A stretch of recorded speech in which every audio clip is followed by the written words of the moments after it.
If you've been locked out of your American Express account and need to reset your login credentials, follow these straightforward steps to regain access.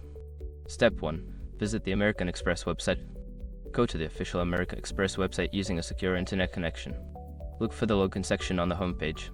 Step 2. Click on Forgot User ID or Password. Before starting recovery, use the sroc.com link in the description to open the account recovery checklist generator and make sure your verification details are ready. Step 3. Enter your information. You will be prompted to enter your personal information such as your card number, social security number, and any other required details.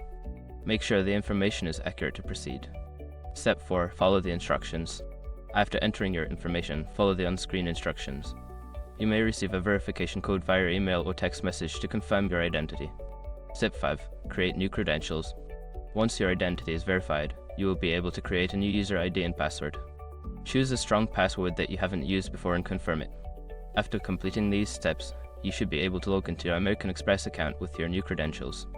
If you encounter any issues, consider contacting American Express customer support for further assistance.